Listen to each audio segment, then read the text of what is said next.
Amen. Amen, amen. Bienvenue, bienvenue dans ce temps où nous voulons parler de la part du Seigneur. Et le thème que nous allons aborder, c'est l'Église, temple et corps pour l'Éternel. L'Église, corps et temple du Saint-Esprit. Amen. Est-ce que quelqu'un est dans la joie ce matin? Manifestez la joie. Alléluia. Nous sommes dans la maison du Seigneur. Est-ce que quelqu'un est vraiment dans la joie? Alléluia. Amen.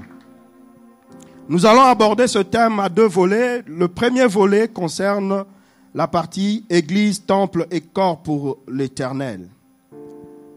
Et pendant le temps où, quand j'ai reçu du secrétariat que j'étais planifié, j'ai demandé, Seigneur, qu'est-ce que je vais apporter? Qu'est-ce que je veux dire à ton peuple? Et je crois que c'était un vendredi, en suivant le culte, et le Seigneur, le Saint-Esprit a commencé à me parler par rapport à ce thème. C'est pour cela que c'est merveilleux d'être dans la présence du Seigneur. Parce qu'on reçoit dans la présence du Seigneur. On ne reçoit pas ailleurs.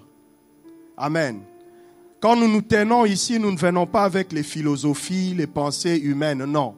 Nous venons avec les ainsi dit l'Éternel. C'est ce que nous devons rechercher. Amen. Alors, Église, temple et corps pour l'Éternel. J'ai commencé par une petite introduction avec une définition, un rappel. Je pense que tout le monde le connaît. Une petite définition du mot Église qui veut dire, dans le grec classique, ecclésia. Ecclésia désignait l'assemblée plénière des citoyens grecs appelés à la gestion des affaires publiques. Amen. Et le judaïsme et helléniste et les Septante dénomment Ecclésia l'assemblée du peuple d'Israël sous le regard de Dieu. Ah, ça commence à prendre une autre forme. Amen. Donc nous devons comprendre, aujourd'hui nous nous réunissons, nous avons des assemblées, mais nous devons comprendre la pensée de Dieu en ce qui concerne l'Église. Puisqu'aujourd'hui il y a comme une confusion dans tout ça. Il y a certaines choses que l'on dit, l'on ne pense pas, l'on ne comprend pas que Dieu a une vision par rapport à l'Église. Dieu poursuit un but par rapport à l'Église. Et justement en hébreu, Ecclésia c'est Kahal, Kahal Yahvé. Cette signification religieuse transportée sur le plan chrétien que le Nouveau Testament a maintenu. Amen. Nous allons, puisqu'il y a plusieurs versets pour lesquels nous allons lire. Nous allons commencer dans 1 Corinthiens 1 à 2. 1 Corinthiens 1 à 2. Où on nous dit ceci. Je lis dans la version Semeur que je vais plus utiliser. De toute façon, je signifierai les versions pour une meilleure compréhension. Et on dit à l'église de Dieu qui est à Corinthe, à ceux qui étaient sanctifiés en Jésus-Christ, appelés à être saints, et à tous ceux qui invoquent en quelque lieu que ce soit le nom de notre Seigneur Jésus-Christ, leur Seigneur et le nôtre. Amen. Nous comprenons que c'est une assemblée où on invoque Dieu. Alléluia.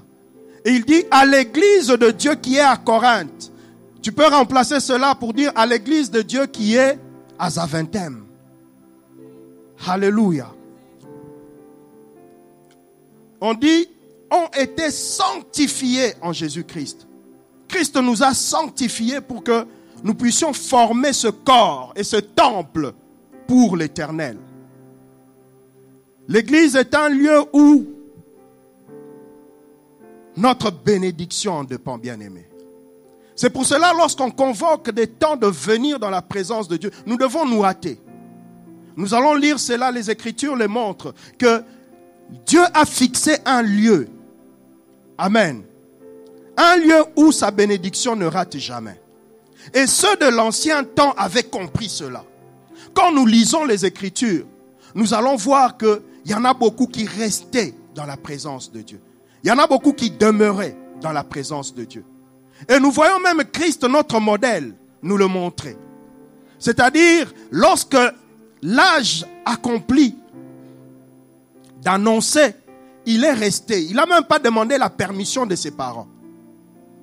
Il est resté pendant 3 jours. Et ses parents sont revenus pour rechercher, mais on était parti avec un fils. On revient, on pensait qu'il était avec des amis. Mais non, il était dans le temple. Parce qu'il avait compris l'importance du temple. Et c'est le lieu où il était, il enseignait. Il n'était pas dans le temple pour jouer, bien qu'il avait l'âge. Il n'était pas dans le temple pour chercher autre chose. Mais c'était pour annoncer, pour préparer le peuple de Dieu. Et lorsque ses parents reviennent, ils trouvent quelqu'un en train d'annoncer et devant lui des grandes personnalités bien-aimées. Devant lui, il n'y avait pas n'importe qui. C'était des scribes, des pharisiens, c'était des docteurs de la loi qui étaient là assis en train de l'écouter.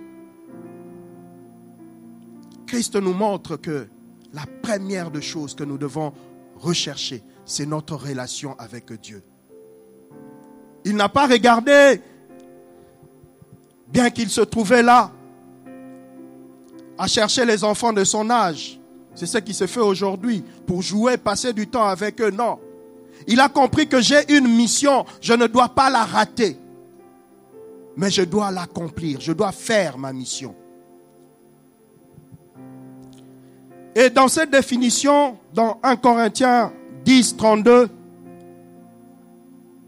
on dit « Ne soyez en scandale, ni aux Grecs, ni aux Juifs, ni à l'Église de Dieu. » On nous apprend qu'en tant que chrétiens, nous ne devons pas être des scandales.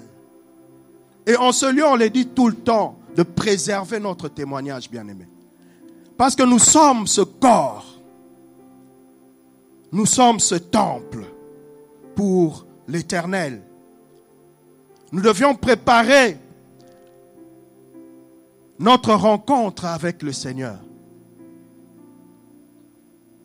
Aujourd'hui, on a inversé les valeurs. Les choses ont changé. On vient plus rechercher les bénédictions. On vient plus rechercher les prophéties. On vient plus rechercher les miracles. Ce n'est pas mauvais. Mais l'ordre, ce n'était pas ça. On a inversé l'ordre. Dieu a fixé un ordre. Et Dieu est un Dieu d'ordre. Dieu n'est pas un Dieu de désordre. C'est-à-dire, on fait ce que nous, on veut. Non. Dans 1 Corinthiens 11, 22, il dit, « S'il ne s'agit que de manger et de boire, vous n'avez pas vos maisons pour le faire, ou bien traitez-vous avec mépris l'église de Dieu. » Et avez-vous l'intention d'humilier les membres pauvres de votre assemblée? Que puis-je dire? Vais-je vous féliciter? Certainement pas. Aujourd'hui, dans l'Église, il y a des choses qui se passent, qui heurtent la sensibilité de ceux qui sont attachés aux choses de Dieu. Quand nous le voyons, ça fait mal. On dit ces choses ne peuvent pas se passer dans l'Église. Mais elles s'y passent dans l'Église. Et en lisant ces versets, j'ai dit, waouh, il n'y a rien de nouveau sur la terre. Il y a certaines choses pour lesquelles nous avons du mal, mais en lisant la parole, nous voyons que c'était des choses qui se commettaient déjà, qui se faisaient déjà. Mais seulement nous, aujourd'hui, nous sommes avertis. C'est-à-dire, nous devons faire attention. Alléluia. Nous sommes les gardiens du temple, bien-aimés. De la dernière heure, nous sommes les gardiens du temple. Cela ne concerne pas la responsabilité seulement du berger, du pasteur. Non. Chacun d'entre nous, nous sommes les gardiens du temple. Et la parole ici ne s'adresse pas à une personne, mais elle s'adresse à nous tous. Pour dire que nous devons prendre soin de ce que Dieu a mis, nous a donné.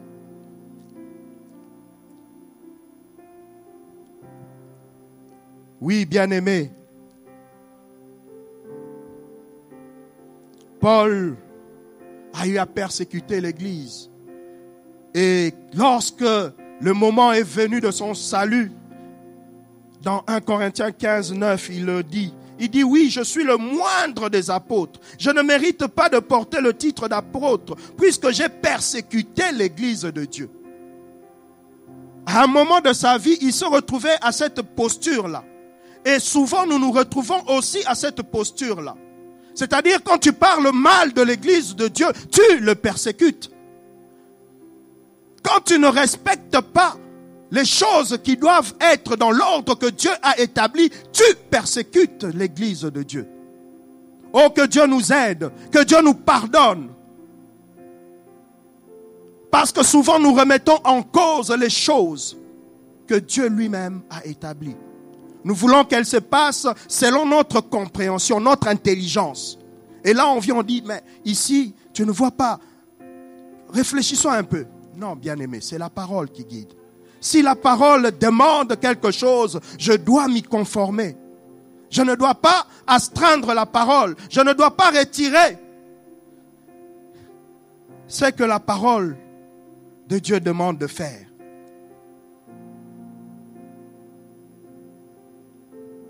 Et l'Ecclésia est donc le peuple élu de la nouvelle alliance, l'Israël de Dieu.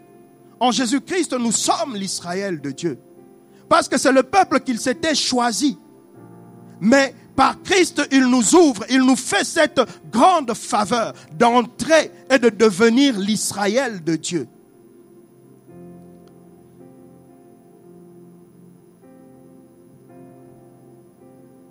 Dans Galates 6, 16, il est dit que la paix et la compassion de Dieu soient accordées à tous ceux qui suivent cette règle de vie et à l'Israël de Dieu.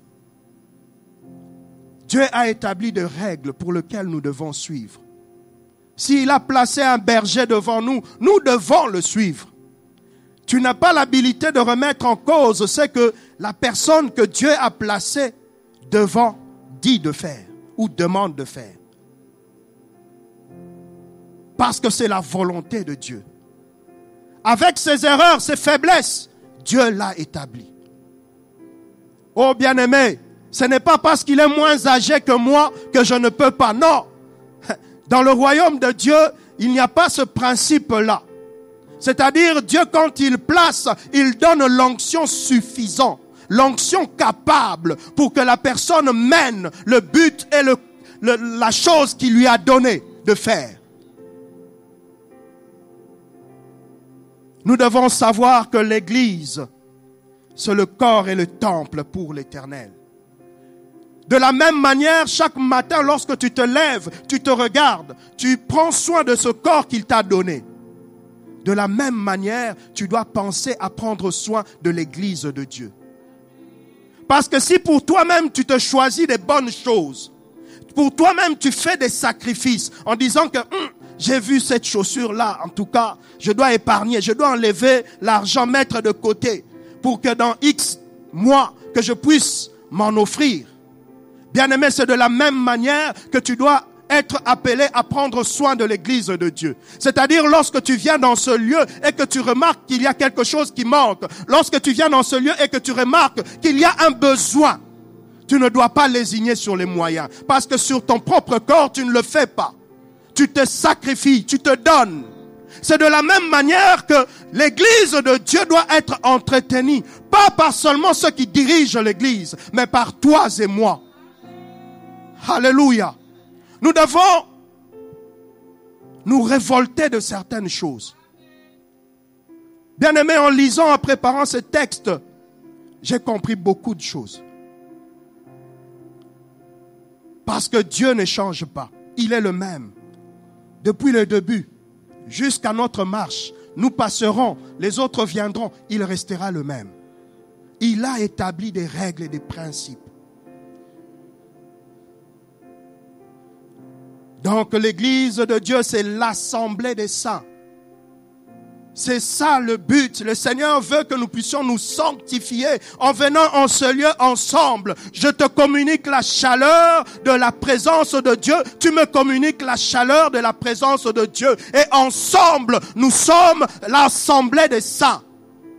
Ce n'est pas réservé à une catégorie, non. Nous sommes tous concernés. Dans 1 Corinthiens 14, 33, il dit, Dieu en effet n'est pas un Dieu de désordre, mais de paix, comme dans toutes les églises des membres du peuple saint. Amen. Nous devons apprendre à respecter le lieu qu'il nous donne pour l'honorer, pour l'élever.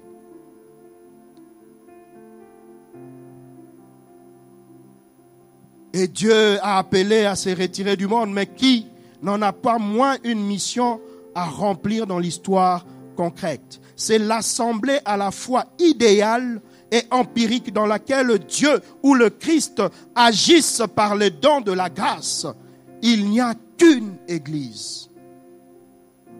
Nous devons prendre conscience de cela, qu'il n'y a qu'une église, l'église de Dieu.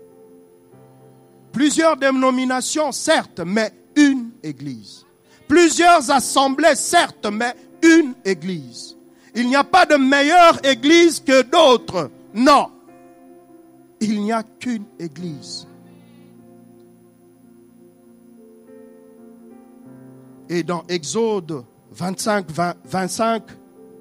8 à 9, nous voyons Dieu poser les fondements de ce qui doit être le corps et le temple pour l'Éternel. Il dit ceci, le peuple, il parle à Moïse en disant, le peuple me fabriquera un sanctuaire pour que j'habite au milieu de lui. Je te montrerai le modèle du tabernacle et de tous les ustensiles qu'il contiendra, afin que vous exécutiez tout exactement selon ce modèle. Bien-aimés, des fois nous remettons en cause, nous disons oui, aujourd'hui, les hommes de Dieu veulent seulement construire des temples alors qu'il y a des âmes. Non, Dieu a de l'importance pour la bâtisse. Alléluia. Dieu a de l'importance pour cela. Et en lisant ce verset de 25 à 30, je pense, quand on lit, on voit que Dieu ordonne lui-même. Il décrit lui-même les choses de valeur. Et à un endroit, ça m'a frappé, il dit, voilà, vous allez faire ça. Je peux lire pour une bonne compréhension.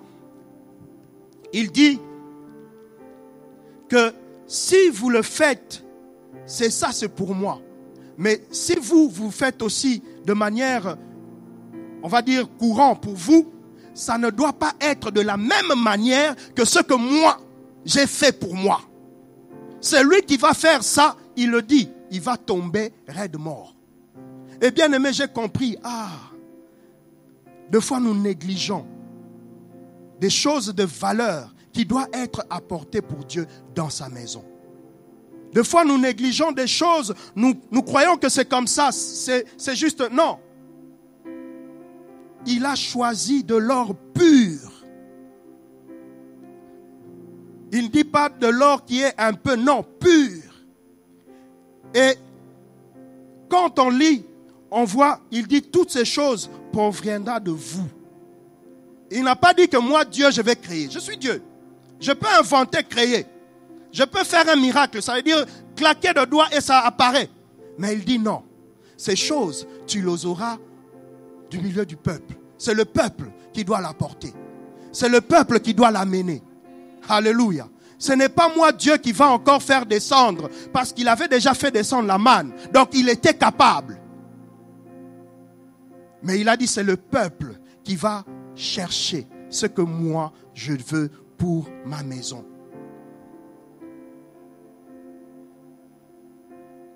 Donc, nous voyons que c'est Dieu lui-même qui donne l'ordre à Moïse pour qu'on l'on puisse lui fabriquer un temple selon ses propres recommandations. Ce n'est pas Moïse qui a dit non, Dieu, tu vois ici, comme tu viens par le feu, je vais mettre un truc pour... Non, non. C'est Dieu lui-même, selon les recommandations qu'il a données à Moïse. Et il fait cela avec des règles bien précises dans cette fabrication. Il va se choisir, comme je l'ai dit, des choses de valeur et qui ont du prix. Ces choses de valeur, ce n'est pas que ça ne représente rien. Non, ça a du prix. Ça a du prix aux yeux de Dieu. Mais ça a du prix aussi pour les hommes qui doivent les apporter.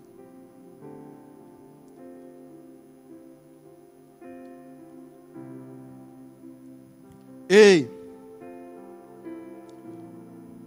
dans Exode 25, 23 à 30, si nous pouvons le lire, j'ai lu dans la version Summer, il dit, tu fabriqueras une table en bois d'acacia d'1 mètre de long, de 50 centimètres de large et de 75 centimètres de haut. Tu la planqueras d'or pur et tu garniras son pourtour d'une bordure d'or. Tu lui feras un cadre de 8 centimètres que tu garniras d'une bordure d'or. Tu feras 4 anneaux que tu fixeras aux 4 coins près de 4 pieds de la table. Les anneaux seront placés tout près du cadre pour recevoir les barres destinées à porter la table. Tu feras ce bar en bois d'acacia et tu le plaqueras d'or. Elles serviront à transporter la table. Au verset 29, tu fabriqueras aussi des plats et des coupes, des carafes et des bols qui serviront aux libations. Tu le feras d'or pur. Tu placeras sur la table le pain exposé devant moi. Il sera en permanence devant moi. En permanence. Nous devons savoir que dans la maison de Dieu, à l'église de Dieu, il y a des choses qui doivent être en permanence face à Dieu. Alléluia. C'est pour cela que nous devons apprendre à nos enfants à respecter ces lieux. Nous devons transmettre cette culture-là. De la même manière, tu ne voudras pas que l'on joue avec des choses de valeur chez toi à la maison. De la même manière, n'accepte pas que les enfants viennent détruire. Parce qu'il y a des choses qui doivent être en permanence face à Dieu. C'est ce qu'il recommande à Moïse. Et nous voyons que Dieu est un Père responsable. Il n'est pas un Père seulement qui ordonne, qui demande de faire et puis qui laisse. Non. Amen. Au chapitre 31, 1 à 11, nous voyons l'Éternel qui parle à Moïse. Et il lui dit, je t'ai ordonné de faire des choses. Mais ne t'inquiète pas. Moi-même Dieu, étant responsable, je vais oindre des personnes qui auront l'habilité de faire ce que je te demande. Alléluia. Il dit, vois, je désigne Betsaël, fils d'Ouri, descendant de Our, de la tribu de Juda. Et je l'ai rempli de l'Esprit de Dieu, qui lui confère par de l'habilité, de l'intelligence et de la compétence pour exécuter toutes sortes d'ouvrages, pour concevoir des projets, pour travailler l'or, l'argent et le bronze, pour tailler des pierres à enchâsser, pour sculpter le bois et pour réaliser toutes sortes d'ouvrages. Il dit, je lui ai donné pour aide, parce qu'il sait que ce n'est pas un travail facile. Il dit, des fois nous nous cassons la tête. Dieu, quand il fait quelque chose, il prévoit, il pourvoit. Il ne laisse pas comme ça, non. Allons seulement auprès de lui, demandons-lui, papa, qui as-tu prévu? Envoie-moi la bonne personne. Suscite la bonne personne. À qui tu as rempli. Tu as donné le fardeau et le cœur pour l'ouvrage. Amen. Il dit, je lui ai donné pour aide Oliab, fils d'Achisamac, de la tribu de Dan, et de plus, j'ai accordé un surcroît d'habileté à tous les artisans experts, afin qu'ils exécutent tout ce que je t'ai ordonné. Ils vont exécuter tout ce que je t'ai ordonné là. Il y a des gens que j'ai prévus. Toi, ne t'inquiète pas. Il y a des gens que j'ai prévus, afin qu'ils puissent quoi? Exécuter cela. C'est pour cela, Église, ne soyons pas dans la crainte, ne soyons pas dans la peur. Parce que nous avons un Père responsable. Il le sait, au moment opportun, il ouvre la porte. Alléluia.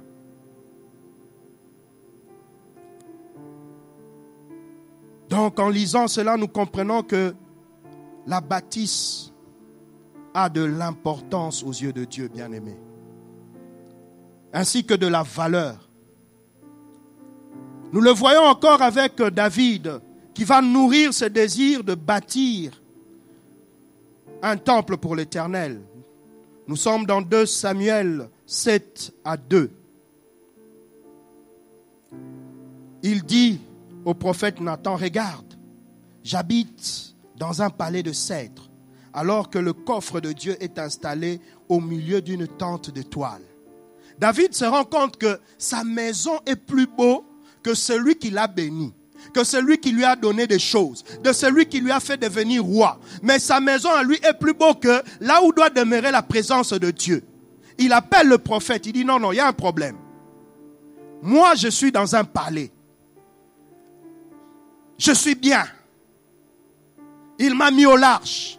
Mais lui, il n'est pas dans un lieu confortable. Et dans le verset 6-12, il le dit, il exprime, il dit, je n'ai jamais résidé dans un temple. Là, c'est Dieu maintenant qui répond au prophète. Amen. Lorsque le prophète va, lui dit, oui, David m'a posé un problème. Regarde ce qu'il veut, il désire. D'ailleurs, le prophète lui avait dit, va faire ce que Dieu te met à cœur, fais-le. Mais ce n'était pas la volonté de Dieu que lui puisse le faire. Que lui puisse le faire. Et Dieu va le reprendre en disant, je n'ai jamais résidé dans un temple depuis le jour où j'ai fait sortir les Israélites d'Égypte jusqu'à aujourd'hui. Je cheminais sous une tente, longeant dans le tabernacle. Bien aimé, c'est Dieu qui parle. Parce que de fois on dit oui, vous faites la bâtisse, Dieu va rester où? Dieu ne vit. Non, bien aimé, c'est lui qui dit. Il dit que moi, je n'ai jamais. Tout ce temps-là, j'étais dans la... Mais Dieu habite au ciel. Hein? Je veux qu'on puisse un peu révolutionner notre pensée. Mais c'est lui qui dit quoi? Il dit, je n'ai jamais, depuis que j'ai fait sortir mon peuple. C'est pour que nous comprenions que, comme je l'ai dit, l'église, corps et temple pour l'Éternel. C'est-à-dire là où il y a le peuple de Dieu, Dieu est là. Nous ne devons pas penser le contraire. Non, Dieu est là, au milieu de son peuple. C'est ce qui faisait comprendre que oui, je marchais avec eux, j'étais avec eux, mais je n'ai jamais réclamé quelque chose. Je me suis contenté de ce qu'il me donnait là. Amen. Il dit, pendant tout ce temps où j'ai accompagné les Israélites, ai-je jamais dit à un seul des chefs d'Israël que j'avais établi pour diriger mon peuple, pourquoi ne me bâtissez-vous pas un temple en bois de cèdre? Il dit, voici maintenant ce que tu diras à mon serviteur. Amen. Il a vu que son serviteur avait ce souci-là. Il s'inquiétait de ces choses, de choses qui concernent l'Éternel. Mais il n'est pas resté insensible non plus. Il dit, ainsi parle l'Éternel, le Seigneur des armées célestes. Je suis allé te chercher dans les pâturages où tu gardais les moutons pour faire de toi le chef de mon peuple d'Israël. Je t'ai soutenu dans toutes tes entreprises et je t'ai débarrassé de tous tes ennemis.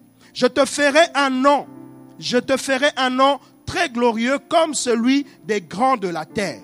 J'ai attribué un territoire à mon peuple Israël où je l'ai implanté pour qu'il habite chez lui et ne soit plus inquiété et opprimé comme auparavant par des hommes méchants. C'est-à-dire Dieu nous prépare d'abord. Il nous met d'abord nous au large. Dieu n'est pas égoïste. Il ne regarde pas son intérêt. Il ne voit pas d'abord que non, là où moi je dois être, non. Il fait d'abord pour son peuple. Il prépare d'abord pour la génération future. Dieu prépare d'abord. Amen. Il ne me dit pas moi d'abord, non. C'est nous qui devons d'abord penser à Dieu. Mais Dieu, il pense d'abord à nous. Parce qu'il a de la considération pour nous. Amen. Et il dit ceci. J'ai attribué un territoire à mon peuple où je l'ai implanté pour qu'il habite chez lui et ne soit plus inquiété et opprimé comme auparavant par des hommes méchants. Comme à l'époque où j'avais établi des chefs pour mon peuple Israël, je t'ai accordé une existence paisible en te délivrant de tous tes ennemis. Et l'Éternel t'annonce qu'il te constituera une dynastie. Quand le moment sera venu pour toi de rejoindre tes ancêtres décédés, j'établirai après toi l'un de tes propres descendants pour te succéder comme roi et j'affermirai son autorité royale. C'est lui, la parole de Dieu le dit, il dit, c'est lui qui construira un temple en mon honneur et je maintiendrai à toujours son trône royal. Amen.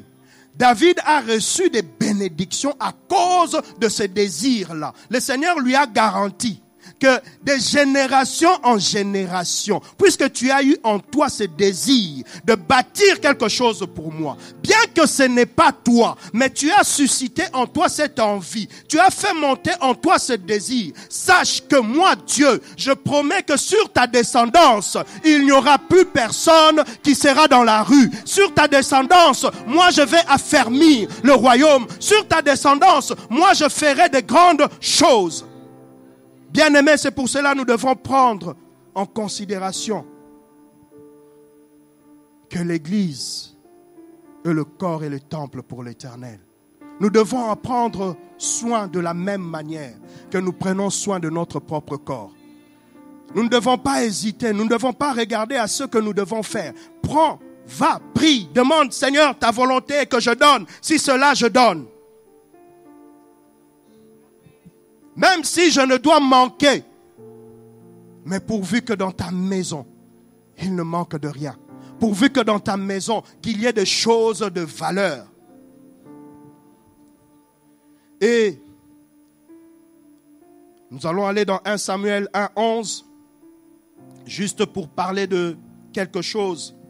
Donc 1 Samuel 1, verset 11, on nous présente Anne. On dit au verset 11, alors elle fit le vœu suivant.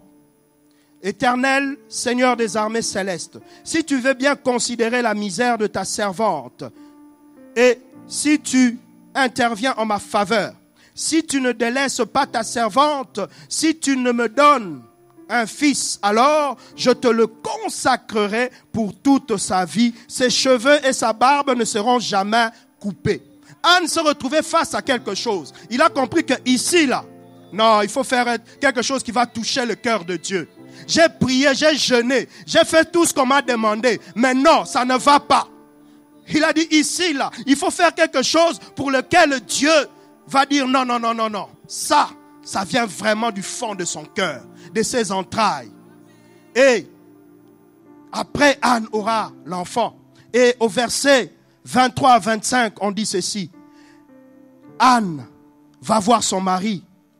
Et son mari lui dit, il va dire à son mari que voilà, l'enfant maintenant je dois l'amener comme j'avais fait.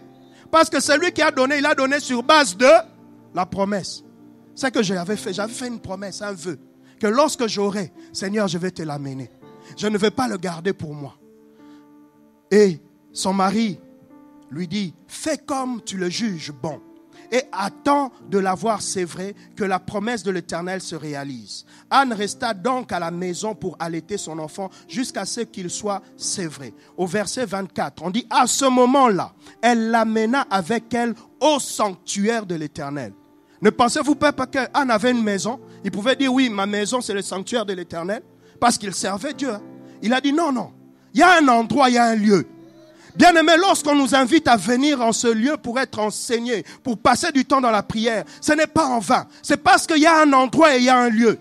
L'Éternel ne fait pas des choses en désordre. Apprenons à aimer la maison de l'Éternel. Apprenons à venir dans la maison de l'Éternel. Le live, c'est bien, mais c'est pour ceux qui sont en impossibilité. Quand je peux, il m'a donné 2 pieds et 2 mains. Pourquoi ne pas venir dans sa présence, s'asseoir et écouter?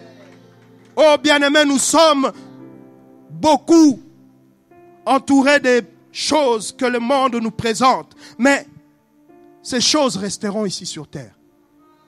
Si nous ne parvenons pas à comprendre ces choses, le jour de ta mort, tu n'emporteras pas ton travail, tu n'emporteras pas tout ce que tu as, qui a des tralala de ceci, bien-aimé. Comprends ces choses, que quand tu as la force, quand tu as l'énergie, investis dans le royaume. Investis dans le royaume. Alléluia. Et Anne va apporter, on dit au verset 24, en ce moment-là, elle amena avec elle au sanctuaire de l'Éternel à Silo, en apportant, elle n'est pas venue les mains vides. Et c'est pour cela, lorsque nous venons présenter nos enfants, ne venons pas les mains vides. Parce qu'il y a un secret. Alléluia. Si tu ne le comprends pas, ne crois pas seulement la prière. Moi, je vais faire la prière. Le pasteur va me dire, Gauthier, fais la prière, je vais faire. Mais tu n'as pas su ouvrir une porte. Tu n'as pas su ouvrir une brèche. Tu n'as pas su ouvrir quelque chose pour ton enfant.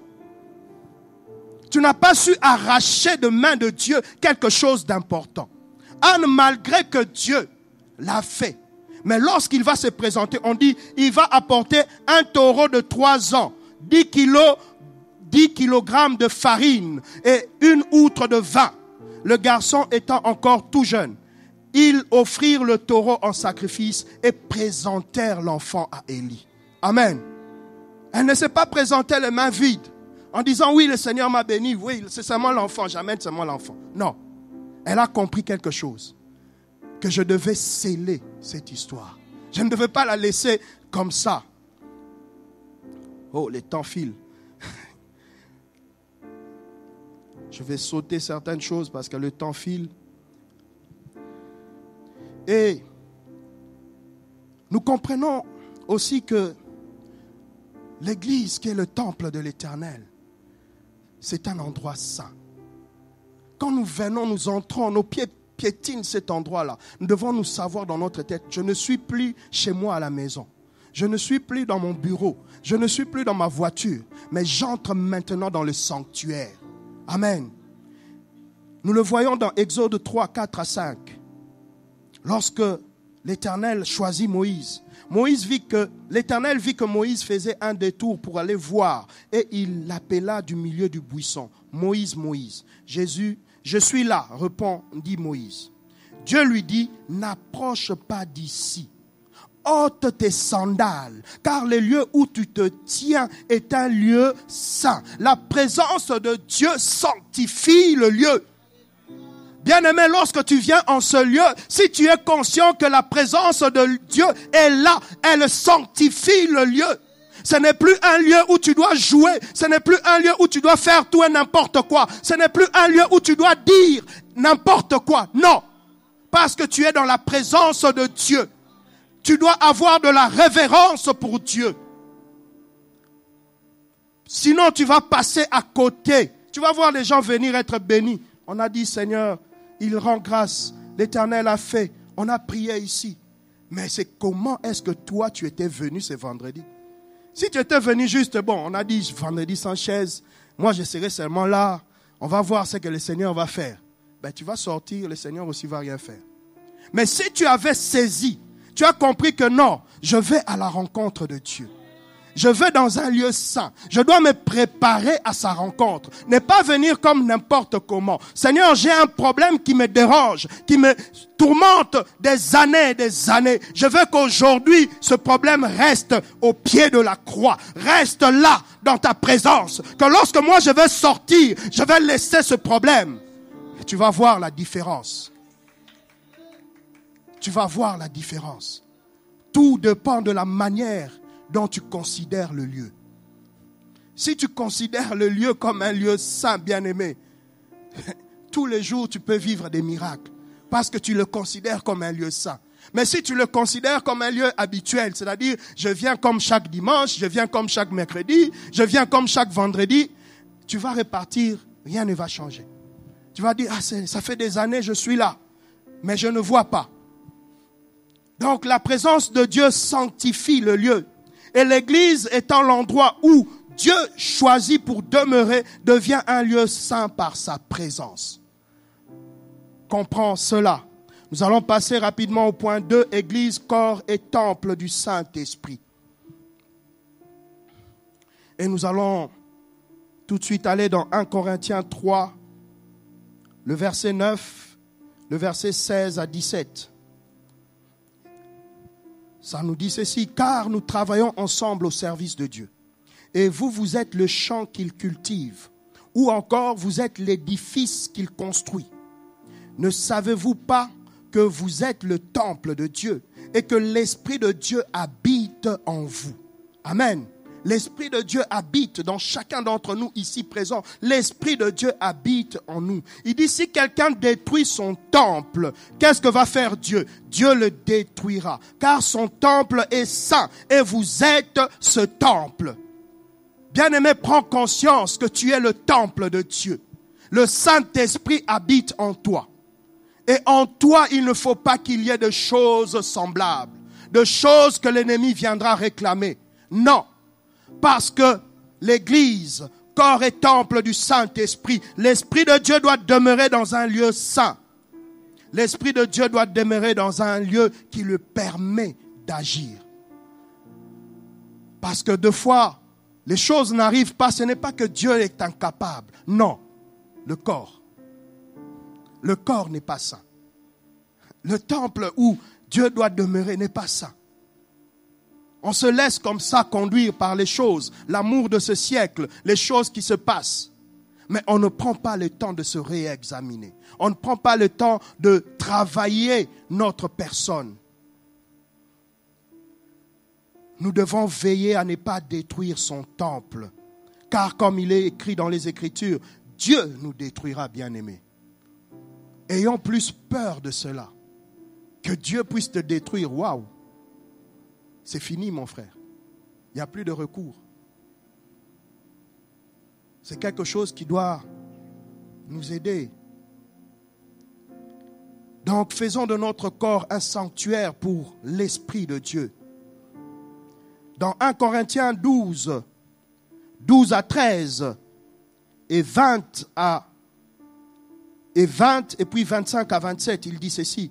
Car de même que le corps est un et qu'il a plusieurs membres, mais que tous les membres du corps, quoiqu'ils soient plusieurs, sont un seul corps. Ainsi aussi est le Christ. Nous formons un avec Christ. C'est-à-dire, si toi tu détruis une partie, il y a quelque chose que tu détruis dans le corps de Christ. Ne crois pas que tu détruis seulement comme ça, non. Ça affecte le corps de Christ. Il dit, car nous avons tous été baptisés d'un seul esprit pour être un seul corps, soit juif, soit grec, soit esclave, soit homme libre. Et nous avons tous été abreuvés pour l'unité d'un seul esprit.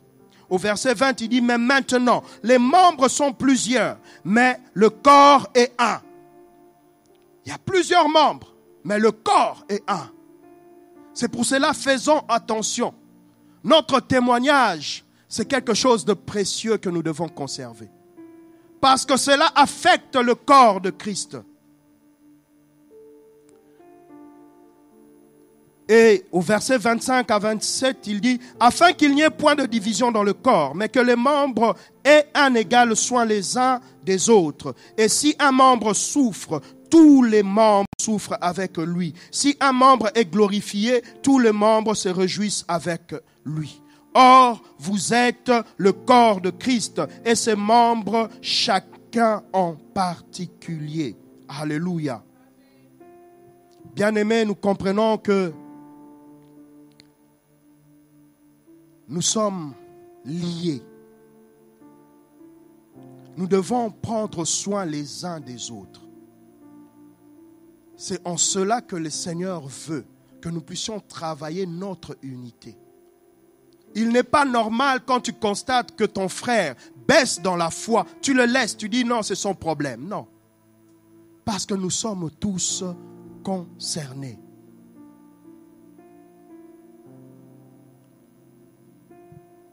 Il est celui qui est au contrôle de toutes choses. Et en lisant ces différents textes, nous comprenons que la volonté de Dieu est de faire de nous le lieu d'expression de sa gloire. Et je me souviens encore de cette chanson qu'on chantait à l'église La Borne. Oui, je t'aime de l'amour du Seigneur. Oui, je t'aime de l'amour du Seigneur. Car je vois en toi la gloire de mon roi. Oui, je t'aime de l'amour du Seigneur. Pensons à cela. La gloire du roi, c'est mon prochain. En face de qui je suis. Alors, en tant qu'Église, travaillons pour l'unité. Travaillons pour que nous puissions être un, pour préparer le retour de Christ. Parce qu'il dit, il reviendra prendre une Église glorieuse. Et dans cette Église glorieuse, toi et moi, nous devons faire partie. Alléluia. Nous allons courber nos têtes dans la prière. Père éternel, tu m'as parlé ce matin, tu as parlé à mon frère, à ma sœur. Tu nous as fait comprendre l'importance du corps, l'importance du temple, qui est ton Église. Tu nous demandes, Seigneur éternel, de travailler dans cette unité d'amour, où l'expression de ta gloire doit se voir chez mon prochain. Merci Seigneur éternel pour ce message. Laisse que toi tu nous aides, Saint-Esprit. Parce que souvent nous prenons des décisions, mais nous n'arrivons pas à concrétiser. Souvent nous disons que nous allons faire ci, nous allons faire ça, mais nous abandonnons en cours de chemin. Ô Saint-Esprit, aide-nous en ce jour, que cela soit le début de quelque chose. Que cela soit le début de quelque chose. Laisse que tout l'honneur et toute la gloire te reviennent. Toi le Seigneur des Seigneurs. Toi l'Éternel Dieu Tout-Puissant. Sois loué, sois béni, sois glorifié, Père. Alléluia. Merci Seigneur Jésus. Merci Seigneur Jésus. Amen.